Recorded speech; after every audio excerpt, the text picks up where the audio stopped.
Ugh, my eyes. I need bleach.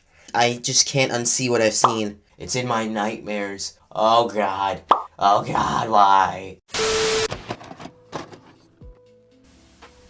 For those who are wondering what I'm talking about, I am talking about a manga called Killer District, or Doku Mushi if you want to be precise. It's a horror manga that focuses on the more psychological subgenre of horror, or at least it tries.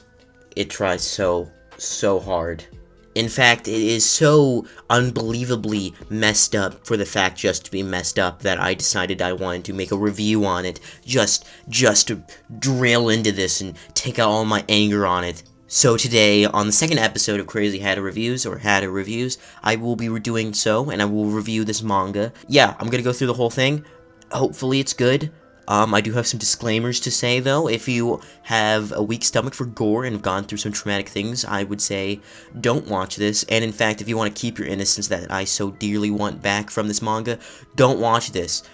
Just a message from me, your pal Liam. There are better videos on YouTube. Go watch them.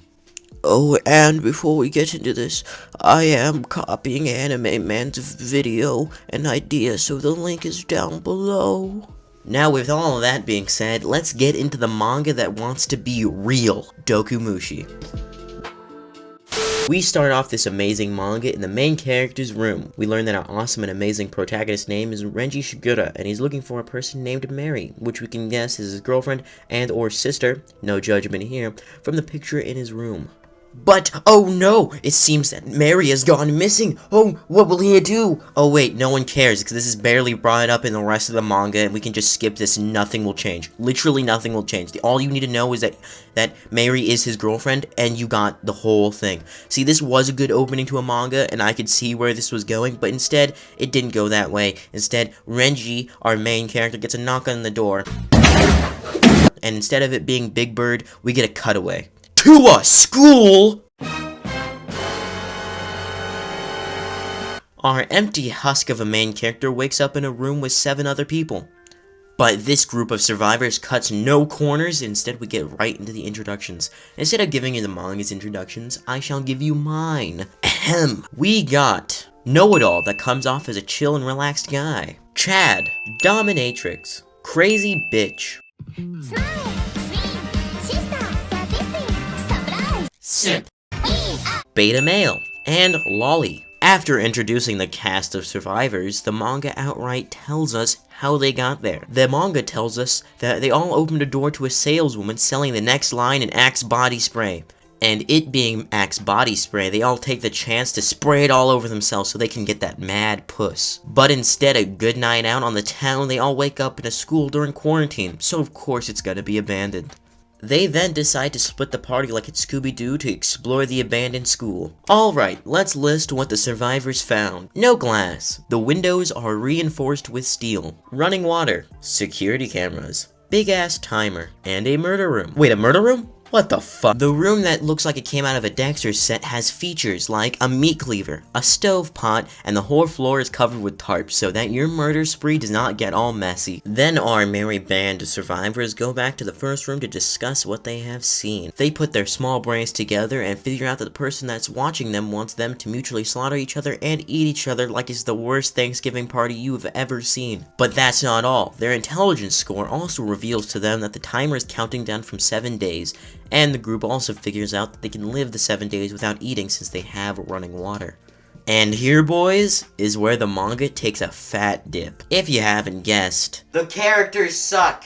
They're all one-page blank slates. See, Chad is strong, so he's a dick. A guy is skinny and well-dressed, so he has to be smart. Guy is fat and ugly, so he's a pedophile, right? All of the characters are basic cliches. None of these characters are interesting. In fact, only 3 are good, and not even for the reasons you think of. Doesn't talk. Actually smart and keeps a leveled head. At least, he is doing stuff for the group and thinking as a group. The characters are just bland and have no actual dynamic or redeeming quality to make you at least feel for them. This is where the moral should have been more into play, but I'll get into that later. For now, let's continue on this train wreck. So after which, the group decides not to do anything for a couple hours, then finally accuses the smart guy why is he just too cool for school. Then the guy goes full psychopath, saying that he's enjoying himself and tells them that he is an occult maniac. Wait, what is an occult maniac? Okay, yeah, I see. So an occult maniac is a thick bitch. Anyway, the man says he enjoys these types of things and says he has a deep interest in the situation they are currently in. But I say, hey, teach their own, I guess. I don't really care. He then tells everyone to sit down to explain actually what's happening to them. He then explains that this is worm toxin, an ancient ritual dating back to Chinese and Japanese folklore, where they made a deadly disease that would infect the whole world. I mean, it's related to voodoo, where they would take a whole bunch of deadly and toxic bugs, throw it in a pot, close it, so the bugs would starve and end up eating each other like a fucked up game of Fortnite. Then, after a week, they would pull the last bug standing that got that epic dubs, and that would be believed to have the most deadly toxin, so they would use that bug to make poison. So, I have to say, this is like the best part of the manga, because we get some cool-ass folklore, and I love creepy and scary folklore and shit like this. Wait, am I an occult maniac too? Guy also explains his theory on the whole thing, saying that people watching them just want to see how they react to this sort of situation. He also tells them the theory about the timer. He thinks it's counting down to a bomb going off, so just in case they don't end up killing each other, it kills all of them, making assurance for the people watching that no one will know what happened here. But it could be till they get out. But my theory is that when it hits 0, Tom Nook is going to kick open the door and ask for his fucking bells. Seriously, he had Timmy and Tommy take my hand because I didn't pay his debt in time. Guy then finishes his game theory saying that they're all enemies. This obviously makes people freak out and start to make alliances with each other. Then Chad makes the most alpha male move by saying if it's a fight he'll win because, you know, he's got muscles. But poor Chad, because he didn't pass 4th grade math and he forgot to count that there's 5 other people that can just dogpile his ass. Chad, clearly embarrassed that he did not pass math, runs off out of embarrassment. So, let me just add this. So earlier, they realized they don't have any belts because they've been taken away since they're not allowed to be used as weapons. But I just want to add this, okay? Let me just quickly add this little factoid in here. Literally anything can be used as a weapon. Their clothes, the size of the sinks from the bathroom, hell, pieces of wood from the fucking cupboard. Point is that they have weapons, so the people that did this whole thing aren't smart either. This manga does not make sense, and in fact, it contradicts every single point they make. Alright, a lot happened, so let's speed read this shit. So, after Chad leaves, Yuno Gasai cosplayer praises the boss for standing up to Chad. They go to the bathroom and Yuno Gasai falls for the boss baby, and they kiss. Ha! Gay! The boss baby, learning that she could use this to her advantage, decides to go along with it and play with the cosplayer's feelings to get her under the boss baby's control. The Queen of Karens also realizes that Mr. Blank Slate over there has been checking her out since day 1, so she decided to use that to her advantage too. While that is going on, Chad is going crazy from being alone, and we also find out his backstory. Dude's a dick and killed a family from road rage. Now let's take a break from our regular scheduled program to discuss how to write a bad guy. Bad guys should not be bad for the sake of being bad. That is the problem with this villain.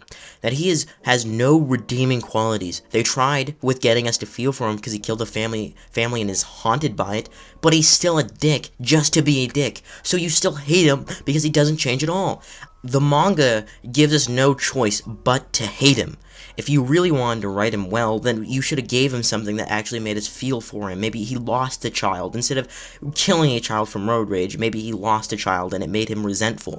And then we could have been like, oh, now we can kind of see why he's a dick, but now he's just a dick just to be a dick, so now we just all hate him just to hate him. Yeah, that's it. That's all I'm going to say about this character. This character sucks. I'm not a writer. I've never really written a villain outside of D&D, so I don't know. Maybe some people in the comics can tell me if it's a good villain or not. I don't think he is.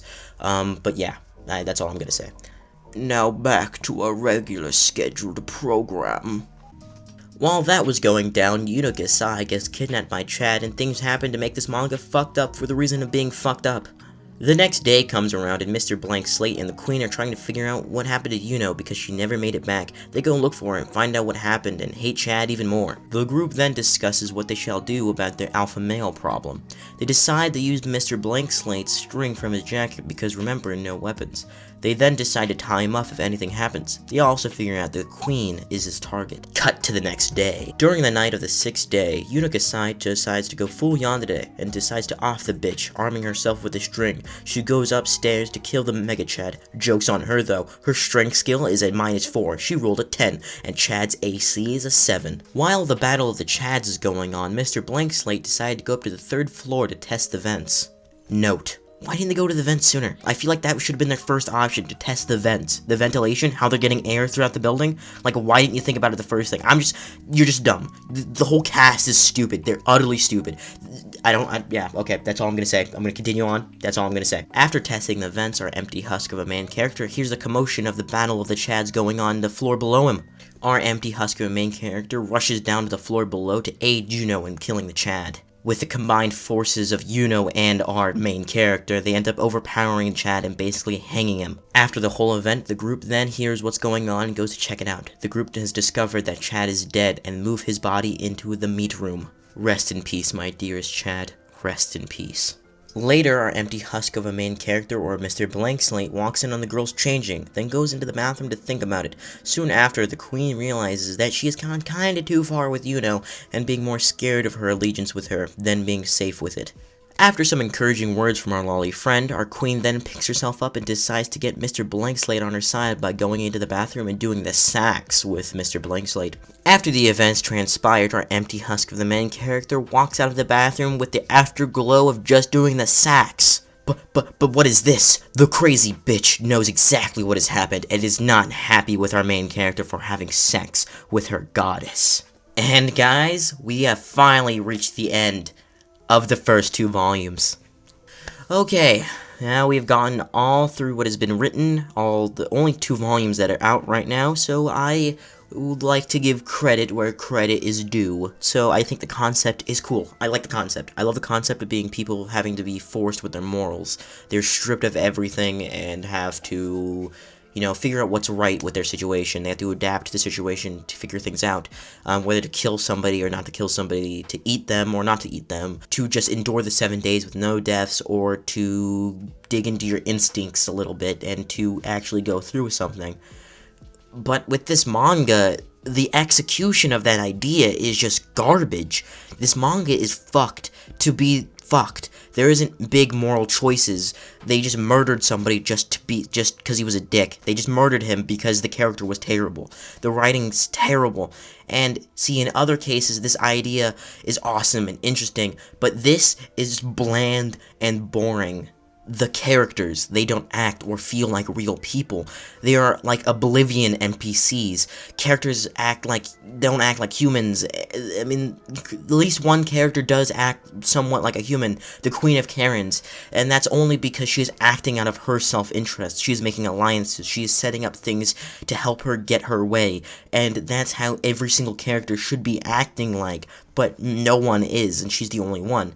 I mean, even with one person dead, if they need food, they now have it. It's dark as it sounds, but the point is still a point. They have food now, so everything from now on should be fine. There are tons of things that I left out of this review, such as the pedophile shit. I just didn't feel comfortable talking about that, so I just left it out. A couple other things regarding our main character's girlfriend that, then again, doesn't matter. That's pretty much all I left out. There's a couple other things, but I did... it's the mindset of I did waste my time reading this horror porn, that I might as well go through with it, and any new issues they release, I will end up reading them, purely because I'm interested, and it's my dark curiosity now. I need to see how this ends. So, regardless if I'm going to continue reading it or not, I rate Dokumushi a 1 out of 10, and it is only getting that 1 because it has a cool concept. You learn about Chinese, Japanese folklore regarding the actual what Dokumushi means, and all that stuff, and it has one good character. But point is, Dokumushi sets out to make a lot of moral decisions that other sources of media just do better. Blinko Experiment, The Cube, not the second one, but the first one. So if you are interested in these types of things, go look out for better sources of media. Don't give this one your attention. But yeah, that's it from me. So I hope you guys enjoyed watching these. Bye.